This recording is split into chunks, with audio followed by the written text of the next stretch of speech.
নমস্কাৰ, মই জ্যোতিদীপ বৈশ্যই টাইম এটৰ প্ৰতিগৰাকী দৰ্শকক স্বাগতম জনাইছোঁ। আৰু আজি এই অনুষ্ঠানত আমাৰ মাজত এইসকল ব্যক্তি আছে যিসকলে আমাৰ সমাজখনৰ চালিকা শক্তি বুলি ক'ব লাগিব, আমাৰ অৰ্থনীতিৰ চালিকা শক্তি বুলি ক'ব লাগিব। আপুনি যেতিয়া দূৰণিবতীয়া যাত্ৰা কৰে, আপুনি পৰিয়ালৰ সৈতে যাত্ৰা কৰে, আপুনি মই পাই থকা খাদ্য সামগ্ৰী ৰন্ধন গেছৰ পৰা আৰম্ভ কৰি প্ৰতিবিধ সামগ্ৰী আমাৰ কাষলৈ লৈ অহাত এওঁলোকৰ অগ্ৰণী ভূমিকা আছে। এইসকল হৈছে চালক সন্থাক প্ৰতিনিধিত্ব কৰা একোজন চালক, যিসকলে আজি ৰাজ্যৰ লগতে দেশৰ প্ৰতিটো প্ৰান্তত প্ৰতিবাদ কৰি আছে ভাৰতত প্ৰৱৰ্তন হোৱা নতুন আইনক লৈ, যিখন হিট এণ্ড ৰানক লৈ যিখন আইন অনা হৈছে তাক লৈ তেওঁলোকে প্ৰতিবাদ কৰি আছে। আৰু তেওঁলোকে কৈছে যদি আইন বাতিল নহয় 5 আৰু 6 জানুৱাৰীত তেওঁলোকে গাড়ী চলোৱা বন্ধ কৰি দিব। এই বিষয়টো কি, তেওঁলোকৰ দাবী কি, আমি জানিবলৈ চেষ্টা কৰিম। মোৰ লগত ৰূপন্তৰ ডাঙৰীয়া আছে, মই তেখেতৰ কাষত আহিব বিচাৰিছোঁ। প্ৰথমতে স্বাগতম জনাইছোঁ। এই যিটো বিষয়ক লৈ আপোনালোকে প্ৰতিবাদ কৰি আছে, সহজ ভাষাত সাধাৰণ মানুহে বুজাকৈ বিষয়টো কি আৰু কিয় প্ৰতিবাদ কৰিছে? বিষয়টো এটা এনেকুৱা আচৰিত আইন এখন লৈ আহিলে, যিখন আইন আগতেও আছিলে। এই আইনখন এনেকুৱা কৰিলে যে ড্ৰাইভাৰজন যিফালে গ'লেও তেওঁ মৰণেই হয়। ইয়াত কৰিলে যে এক্সিডেণ্ট কৰি যিজন মানুহে দুখ পাব তেখেতক লৈ হস্পিটেলাইজ কৰিব লাগিব, তাৰপিছত পুলিচ থানা যাব লাগিব। প্ৰথম কথা, আমি এক্সিডেণ্ট কৰাৰ পিছত ড্ৰাইভাৰসকল পলাই কেলে? কাৰণ তাত লোকেল মানুহখিনিয়ে যিটো উৎপাত কৰে বা মাৰধৰ কৰে, গাড়ী জ্বলাই দিয়ে, গাড়ী ভাঙে, ড্ৰাইভাৰজনক মাৰপিট কৰে, সেইটো ভয়ত ড্ৰাইভাৰজন পলাই যায়। এতিয়া ইয়াত কৈছে যে ড্ৰাইভাৰে মাষ্ট বি সেইজনক ট্ৰিটমেণ্ট কৰিবই লাগিব, হস্পিটেলাইজ কৰিবই লাগিব। আৰু যদি নকৰে, তেওঁ যদি হিট এণ্ড ৰান কৰে, এক্সিডেণ্ট কৰিলে আৰু তেওঁ পলাই গৈ ওচৰ পুলিচ থানাত গ'ল, তেতিয়াহ'লে তেওঁৰ ওপৰত এটা ধাৰা লগাই দিব, non bailable hit and run negligence case এটা লগাই দিব। আৰু তেওঁলোক গৈ পেলাই নন বেলেবল কেছ এটাত ফচিব। আৰু তাৰ শাস্তিটো দিছে মেক্সিমাম 10 বছৰ জেল আৰু 7 লাখ টকালৈকে জৰিমনা। এতিয়া মোৰ কথাটো হ'ল, এজন ড্ৰাইভাৰে, যিকোনো এজন ড্ৰাইভাৰে সদায় বিচাৰে যে মোৰ হাতত কোনোবাই দুখ পাইছে তেওঁক আমি সহায় কৰোঁ। কিন্তু সেই তাৰ পিছৰ যিটো পৰিস্থিতি হয়, সেই লোকেল মানুহখিনিয়ে যিটো উগ্ৰমূৰ্তি ধাৰণ কৰে, মাৰপিট কৰে, তাৰ ভয়তহে পলাই গৈ পুলিচ থানা পায়গৈ। এতিয়া যদি সেইটো ভয়ত তেওঁ পুলিচ থানা পলাই যায়, তেতিয়াহ'লে তেওঁৰ ওপৰত এটা কেছ দি দিব, যিটো কেছত বেইল নহয়। 15 দিনেই হওক, 20 দিনেই হওক, 25 দিনেই হওক বা 3 মাহেই হওক, যেতিয়া তেওঁ জেলত সোমাই থাকিব, সেইকেইদিন তেওঁ ঘৰ চলিব কেনেকৈ? তাৰপিছত যদি তেওঁ দোষী সাব্যস্ত হয়, তেনেহ'লে 3 লাখৰ পৰা 7 লাখ, 5 লাখ কিবা এটা এমাউণ্ট তেওঁ জৰিমনা ভৰিব লাগিব। যদি আমাৰ নিচিনা ড্ৰাইভাৰে 3 লাখ, 4 লাখ টকা অকল ফাইন হিচাপে দিব পাৰোঁ, তো আমি ঘৰতে আমি কিবা এটা কাম কৰি পেলাই খাব পাৰোঁ। আমি দিনে ৰাতি গাড়ী চলাই নাথাকিলোহেঁতেন, ইমান পইচাটো আমাৰ হাতত নাই। গতিকে এই আইনখন একদম কোনো ধৰণৰ বিচাৰ নোহোৱাকৈ এইখন আইন প্ৰণয়ন কৰিছে। তো এইখন আইন কোনোপধ্যে গ্ৰহণযোগ্য নহয়। আৰু আমাৰ মেইন প্ৰটেষ্ট সেইটোৱেই যে আইনৰ যিখিনি তেওঁলোকে সংশোধন কৰিছে তাৰ এই ধাৰাটো, যিটো হিট এণ্ড ৰান, আমি তাৰ এগেইনষ্টত আছোঁ। আৰু এই আইনখন বাতিল হ'বই লাগিব, আৰু তাৰ কাৰণে আমি যা যোগাৰ চলাইছোঁ। আপোনালোকে সংবাদমেলতো কৈছে, যিখন আইনক লৈ এতিয়া ৰূপম দত্ত ডাঙৰীয়াই উল্লেখ কৰিলে যে যিখন আইনক লৈ সমস্যা হৈছে, চৰকাৰে বাতিল কৰিব বুলি ভাবেনে আপোনালোকৰ দাবী চৰকাৰে মানিবনে? চাওক, চৰকাৰে মানে নামানে সেইটো চৰকাৰৰ ব্যক্তিগত কথা, কিন্তু আমাৰ যিটো দাবী, আমি দাবীত অটল আছোঁ। কাৰণ আমি আজি বিগত বহু বছৰৰ পৰাই এই চালকসকলৰ সমস্যা আৰু চালকসকলৰ সুৰক্ষা আৰু তেওঁলোকৰ জীৱনৰ নিৰাপত্তাৰ দাবীটো আমি বহুত দিন আগৰ পৰা উত্থাপন কৰিছোঁ। আমি ইতিমধ্যে মটৰ শ্ৰমিকৰ কল্যাণ আঁচনিৰ কাৰণে যিটো দাবী কৰিছিলোঁ, সেই দাবী এতিয়া সম্পূৰ্ণ হোৱা নাই। গতিকে বৰ্তমান যিটো আইন আনিছে, হিট এণ্ড ৰান যিটো আনিছে, আগতে এই আইনটোত 2 বছৰৰ কাৰাদণ্ড আৰু মিনিমাম এটা জৰিমনা আছিলে। কিন্তু এতিয়া যিটো কৰিছে, এইটো মানে ভবাতকৈ অধিক। আৰু এইটো এনেকুৱা আইন হ'লে চালকসকলে গাড়ী চলাবলৈ তেওঁলোকে অপাৰগ হ'ব, কাৰণ তেওঁলোকে গাড়ী চলোৱা বাদ দিব। ইতিমধ্যে বহু চালকে গাড়ী চলোৱা বাদ দিছে, তেওঁলোকে নিজৰ লাইচেঞ্চটো ভাঙি টুকুৰ টুকুৰ কৰি পেলাইছে। গতিকে আমি এতিয়া চৰকাৰৰ ওচৰত এটাই আমাৰ বিনম্ৰ অনুৰোধ যে আইন আনিলে নহ'ব, চালকসকলৰ সুৰক্ষাৰ দিশটো আগত চাওক। তেওঁলোকে চালকসকলৰ সুৰক্ষাৰ দিশটো আগত চাব লাগিব, কাৰণ চালকসকলক নিৰাপত্তা দিব নোৱাৰে চৰকাৰে। গতিকে চালকে কেনেকৈ বেলেগক নিৰাপত্তা দিব? গতিকে চালকে এক্সিডেণ্ট কৰোঁ বুলি কেতিয়াও নকৰে। কিন্তু চৰকাৰে যিটো আইন আনিছে, এক্সিডেণ্ট হ'লে চালকৰ এনেকুৱা শাস্তিমূলক ব্যৱস্থা লৈছে। গতিকে চালকৰ এক্সিডেণ্টৰ সময়ত চৰকাৰে নিশ্চিত কৰক যে চালকক সেই সময়ত সুৰক্ষা দিয়া হ'ব। নিশ্চয় চালকে যিজন ভিক্টিম, গাড়ীত এক্সিডেণ্ট হোৱা দুৰ্ঘটনা হ'ল, সেই ভিক্টিমক চালকজনে হস্পিটেল নি আৰু ক'ৰবাত নিয়াৰ কাৰণে চালক প্ৰস্তুত থাকিব। কিন্তু চালকক সুৰক্ষা দিয়াৰ ক্ষেত্ৰত চৰকাৰৰ দায়িত্ব চৰকাৰে পালন কৰিব পাৰিবনে?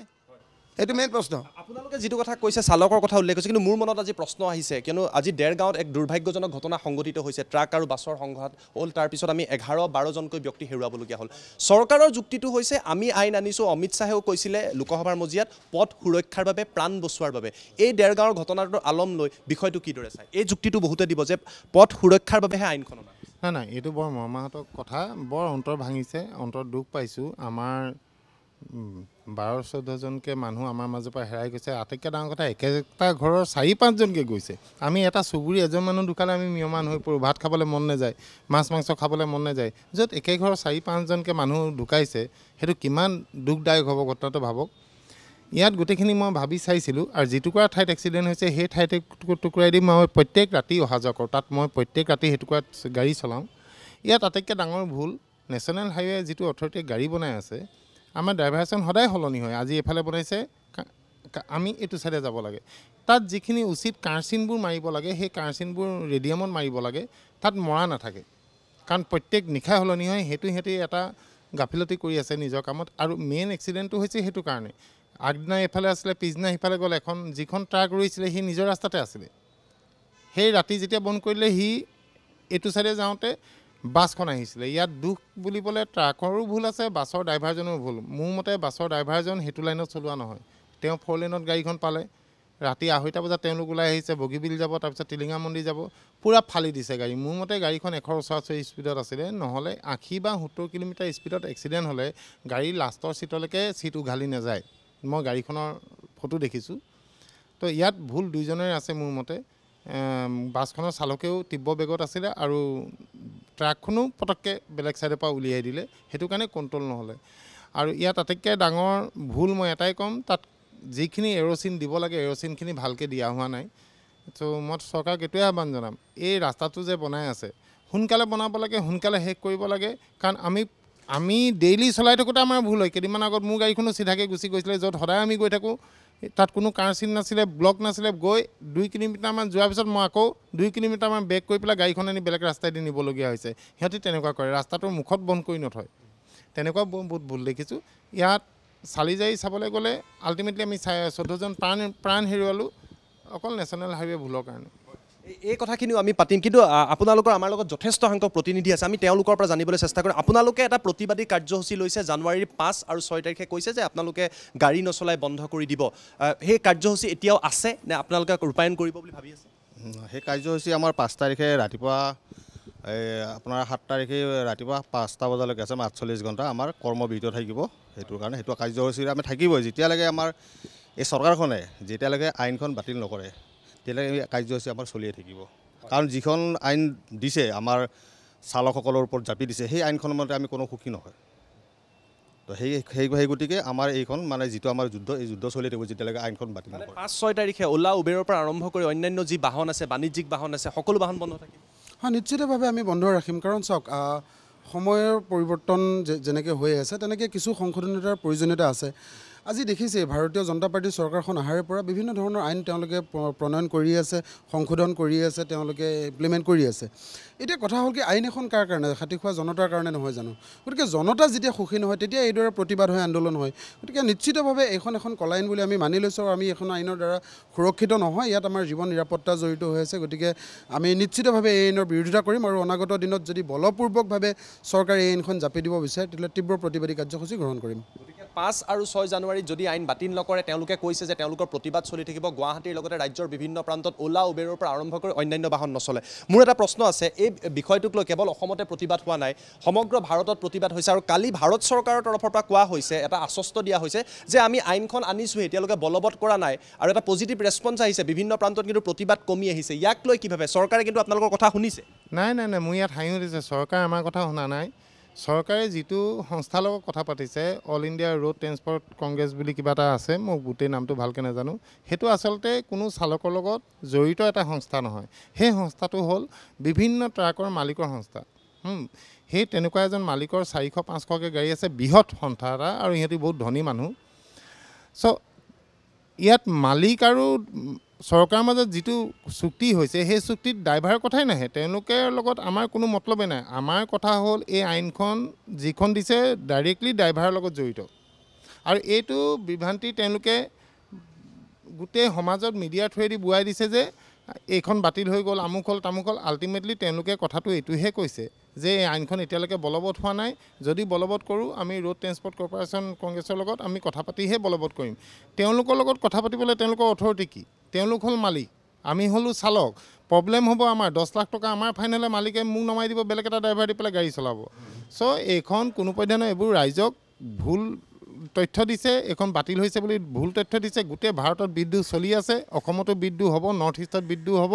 যেতিয়ালৈকে আইনখন বাতিল নহয়, সঁচা কথা কৈছোঁ, ভালকৈ মই খোৱাও এৰি দিম আৰু আমাৰ প্ৰতিজন ড্ৰাইভাৰে জান প্ৰাণ দি লাগিম যাতে এই আইনখন বাতিল হয়। আৰু এইখিনিতে মই উল্লেখ কৰোঁ, এইখন অকল প্ৰফেশ্যনেল গাড়ীৰ কাৰণে নহয়, এইখন বাইক লৈ পেলাই যোৱা ল'ৰাটোৰ কাৰণেও হয়, ঘৰৰ পৰা নিজৰ ল'ৰা ছোৱালীকেইটাক স্কুললৈ নিয়া ভেনখনৰ কাৰণেও হয়, হাজবেণ্ড এণ্ড ৱাইফে আবেলি ফুৰি পেলাই হোটেলত ভাত খাবলৈ বা চাহ খাবলৈ ওলাই যাওঁতে যদি এক্সিডেণ্ট হয়, একেটাই কেছ ইমপ্লিমেণ্ট হ'ব। গতিকে মই সমূহ ৰাইজক মই কৈছোঁ, এখন বহুত ভয়াৱহ আইন আহি আছে সকলোৰে বাবে, অকল প্ৰফেশ্যনেল ড্ৰাইভাৰৰ কাৰণে নহয়। আপোনালোকে 4 আৰু 5 তাৰিখে বিক্ষোভ কৰি দেখুৱাই দিয়ক, গাড়ী নুচুব, স্কুটাৰ নুচুব, দেখুৱাই দিয়ক যে গভৰ্ণমেণ্টক 5 আৰু 6 তাৰিখে দেখুৱাই দিয়ক যে আমি এই আইনৰ ঘোৰ বিৰোধিতা কৰিছোঁ। আৰু যেতিয়া ৰাইজ একত্ৰিত হ'ব, একলগ হ'ব, চৰকাৰে এই আইন বাতিল কৰিবই লাগিব। আৰু এইখন আইনক কৃষিৰ লগত যিটো যুঁজ হৈছিলে কৃষি আইনৰ লগত, তাৰ লগত তুলনা কৰাইছে, এইটো একদম অবান্তৰ কথা। কৃষি আইনটো একদম টোটেলি বেলেগ, তাত 13 মাহলৈকে তেওঁলোকে কৰিছিলে, কিন্তু চকা নচলিলে 10 দিনো আমাৰ ভাৰতখন নচলে। গতিকে চৰকাৰে সেইটো ভালকৈ জানে যে চকা যদি নচলে, পেট্ৰলিয়ামৰ পৰা আৰম্ভ কৰি খাদ্য সামগ্ৰীলৈকে যিটো সমস্যাৰ সৃষ্টি হ'ব, সেইটো চৰকাৰে কণ্ট্ৰল কৰিব নোৱাৰিব। এই আইনখন বাতিল হ'ব, মই 110% আশাবাদী। মই আপোনালোকৰ কাষত আহিছোঁ, বীৰলাচি থানায়ো এই চালকসকলৰ ওতঃপ্ৰোতভাৱে জড়িত হৈ আছে এই বিষয়টোক লৈ। আৰু যিসকল চালক আছে, গুৱাহাটীৰ হওক, অসমৰ বিভিন্ন প্ৰান্তৰ হওক, তেওঁলোকে কৈছে যে এই আইনখন তেওঁলোকৰ বাবে ক'লা আইন, তেওঁলোকৰ ভৱিষ্যতটো অন্ধকাৰ হ'ব। আপোনালোকে কি ভাবে আৰু এই প্ৰতিবাদত চৰকাৰে হাও মানিবনে নামান? এটা কথা স্পষ্ট হয়, এইটো সমস্যাটো কেৱল চালকসকলৰ সমস্যা নহয়। মানে চালকসকল কোনোবা আমাৰ ককাই হয়, কোনোবা আমাৰ ভাই হয়। গতিকে এই সমস্যাটো অসমৰ এটা সমস্যা, ভাৰতৰ এটা সমস্যা। গতিকে যিয়ে ক'লা আইন জাপি দিব বিচাৰিছে, চৰকাৰৰ যি হঠকাৰী সিদ্ধান্তখন হয় এই আইনখন বাতিল কৰক, নহ'লে সংশোধন কৰক। আৰু বীৰলাচি থানা অসমৰ আৰু অসমীয়া যিকোনো সমস্যাৰ ক্ষেত্ৰত যিকোনো বিপদত আছে। আৰু এই পাহাৰতে মই দেৰগাঁৱত যিটো ঘটনা ঘটি গ'ল, শোকসন্তপ্ত পৰিয়াললৈ বীৰলাচি থানা অসমৰ তৰফৰ পৰা আমি সমবেদনা জ্ঞাপন কৰিছোঁ। আপোনাৰ যোগেদি এটা কথা ক'ব বিচাৰিছোঁ, দেৰগাঁৱৰ পৰা যোৰহাট বা ডিব্ৰুগড়ত চিকিৎসাধীন হৈ থকা বাদেও কোনোবা যদি ব্যক্তি যদি গুৱাহাটীলৈ যদি উন্নত মানদণ্ডৰ চিকিৎসাৰ কাৰণে আহে, তেতিয়াহ'লে তাত দৰকাৰ হোৱা সম্পূৰ্ণ ব্লাডৰ দায়িত্ব বীৰলাচি থানা অসমে ল'ব। আৰু এই আইনখন আমি অনতি বিলম্বে বাতিল হোৱাৰ কাৰণে এওঁলোকৰ লগত আমি প্ৰত্যেকটো সময়তে আছোঁ, প্ৰত্যেকটো বিপদত আছোঁ। গতিকে আমিও আশাবাদী আহি থকা দিনত চৰকাৰে এটা যোগাত্মক সিদ্ধান্ত দিব। যদিহে চৰকাৰে আইনখন বাতিল নকৰে বা সংশোধন নকৰে, আপোনালোকে বন্ধ দিয়াৰ পিছতো বা ভাৰতত প্ৰতিবাদ হৈ থকাৰ পিছতো আপোনালোকৰ পৰৱৰ্তী পদক্ষেপ কি? আমি বিচাৰিছোঁ চৰকাৰে আলোচনা কৰক। আমাৰ পৰিবহণ সন্থা বহুত আছে, গতিকে আমাৰ যিখিনি কেন্দ্ৰীয় পৰিবহণ সন্থা আছে, ৰাজ্যিক আছে, গতিকে সকলোখিনি নেতৃত্বৰ লগত চৰকাৰে আলোচনা কৰক আৰু এনেকৈ এটা সুস্থ নীতি তেওঁলোকে অৱলম্বন কৰক, য'ত নেকি মটৰ শ্ৰমিক তথা ক্ষুদ্ৰ মটৰ মালিকসকলে তাতে নিশ্চিতভাৱে ব্যৱসায়টোত জড়িত থাকিব পাৰে। ধন্যবাদ জনাইছোঁ। গতিকে আমাৰ লগত ৰাজ্যৰ বিভিন্ন প্ৰান্তৰ পৰা, গুৱাহাটীৰ বিভিন্ন প্ৰান্তৰ পৰা এইসকল চালক আছিলে, যিসকলক আপোনালোকে বিভিন্ন সময়ত দেখা পায়। তেওঁলোকৰ এটাই দাবী, হিট এণ্ড ৰাণক লৈ যিখন নতুন আইন আনিছে, যিখন আইনত কোৱা হৈছে মেক্সিমাম 10 বছৰ পৰ্যন্ত কাৰাদণ্ড আৰু 7 লাখ টকা পৰ্যন্ত জৰিমনা দিব লাগিব। তেওঁলোকে কৈছে এজন চালকৰ বাবে, এজন ড্ৰাইভাৰৰ বাবে ইমান সংখ্যক জৰিমনা দিয়াটো সম্ভৱ নহয়, তেওঁলোকৰ জীৱনেই নাইকিয়া হৈ যাব। আৰু যেতিয়ালৈকে এই আইন বাতিল নহয় বা সংশোধন নহয়, তেওঁলোকৰ প্ৰতিবাদ চলি যাব। আৰু হয়তো 5 আৰু 6 তাৰিখে কিছু সমস্যাৰো আমি সন্মুখীন হ'ব লাগিব। গতিকে চৰকাৰেও এই আইনখনৰ ওপৰত গুৰুত্ব দিয়াৰ নিতান্তই প্ৰয়োজন আছে। ধন্যবাদ।